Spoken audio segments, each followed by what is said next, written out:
Assalamualaikum warahmatullahi wabarakatuh. Okey, minggu ini kita belajar, kita sambung yang minggu lepas. Kita bincang soalan minggu lepas. Sebab ramai sangat yang buat salah di mana ada kesilapan dalam pengiraan yang melibatkan nombor positif dan nombor negatif. Okey, kita lihat soalan bahagian B ya, iaitu selesaikan setiap yang berikut. Okey, untuk soalan B ni dia adalah soalan tambah, operasi tambah dan tolak. Okey.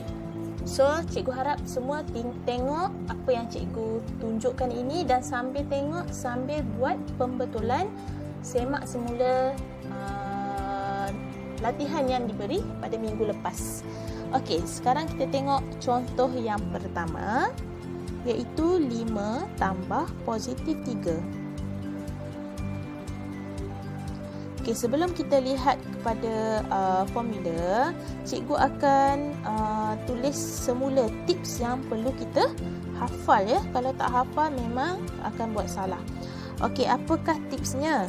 Okey, seperti yang cikgu ajar minggu lepas, tambah tandaan yang sama, iaitu tambah dengan positif ataupun negatif dengan tolak.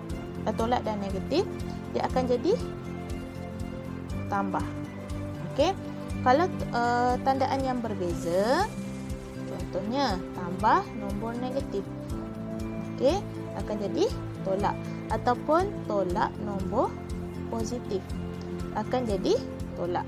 Okey, ni tips 4 tips ni memang kena ingat lah. Kalau tak ingat memang akan buat salah. Okey, so kita tengok kepada soalan. Okey, so 5 tambah positif 3. Okey, tambah dan positif akan jadi tambah. Okey, kita tengok contoh yang kedua. Tolak dan negatif akan jadi tolak.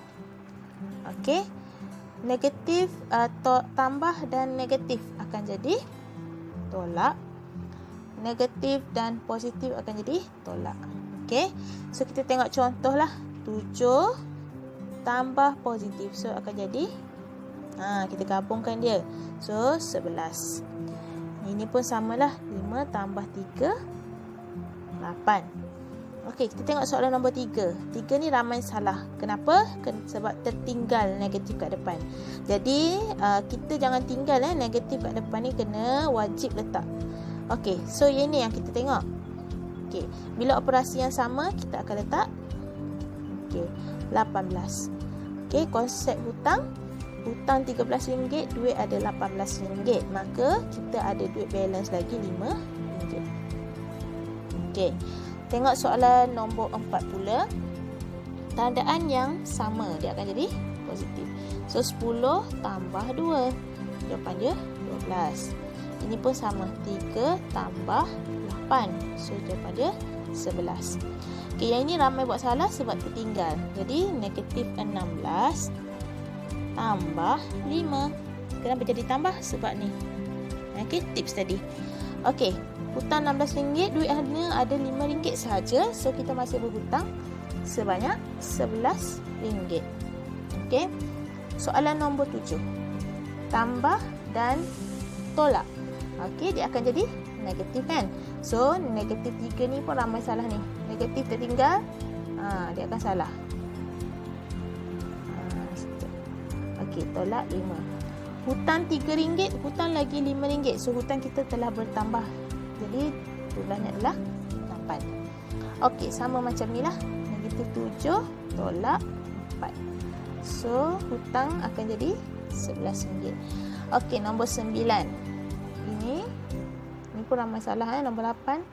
15 tolak 17. Ada duit RM15 tetapi kita berhutang 17. Okey, maka hutang kita tak selesai sebanyak RM2. Okey, nombor 10. Negatif 6. Jangan lupa letak negatif 6.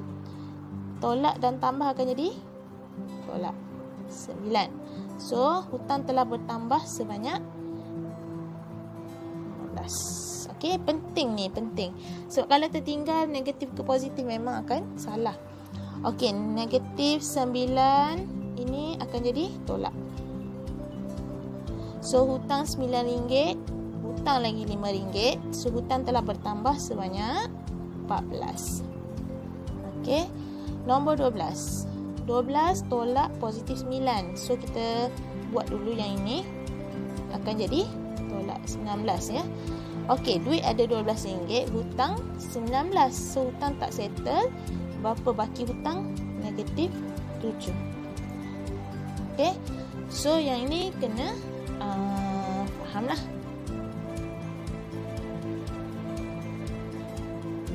Okey, sekarang kita pergi kepada soalan C. Cari nilai bagi setiap yang berikut. Pun sama, kita guna tips tadi. Setiap kali nak jawab, tolong conteng supaya kita mudah ingat. Ingat kan? Macam ni. Buat laju-laju.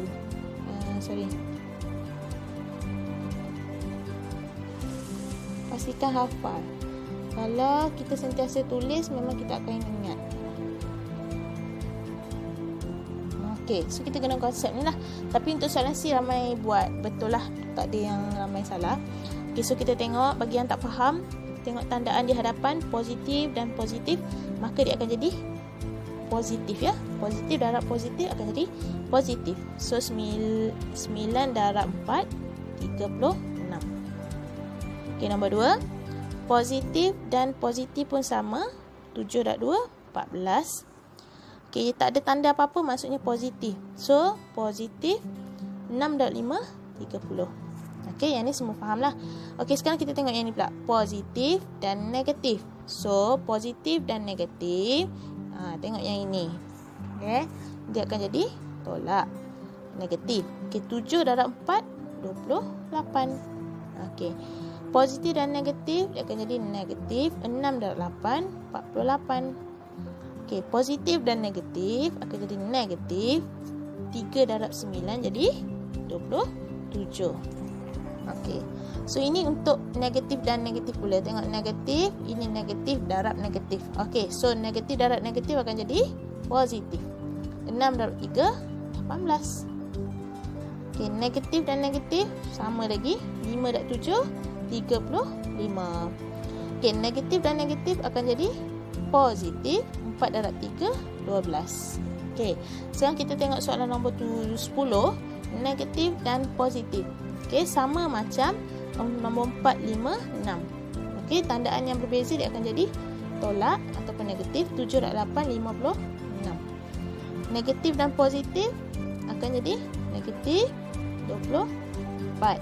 Ini pun sama, negatif 6 darab 4 24. Okey, untuk soalan C, cikgu rasa ramai yang faham. Cuma ikut saja yang tips yang diberi ini. Okey, pastikan ikut. Okey, sekarang kita tengok soalan D pula.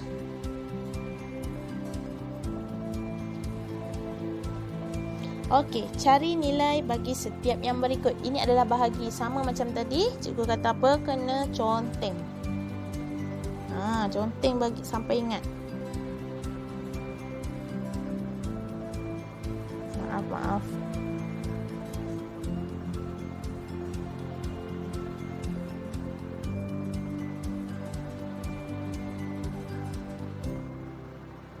Macam tu. Okey, kita tengok soalan yang pertama, sama saja dengan konsep darab tadi. Cikgu rasa cikgu akan tunjuk soalan 1, 4, 7 dan 10 saja ya, sebab sama je dengan konsep darab tadi. Okey, so positif bahagi positif, dia akan jadi positif. 42 bahagi 6 dapat berapa?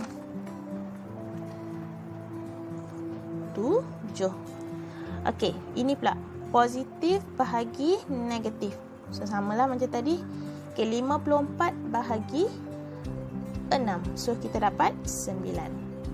Negatif dan negatif positif. 64 bahagi 8 kita akan dapat 8. Negatif 35 bahagi positif 7. So kita akan dapat negatif 5. Okey. So sama saja yang ini cikgu tunjuk secara rawak lah. Okey, 18 bahagi positif 2. So ini positif akan jadi positif. 18 bahagi 2 9. Okey, contoh negatif dengan negatif akan jadi positif. 49 bahagi 7, kita akan dapat 7.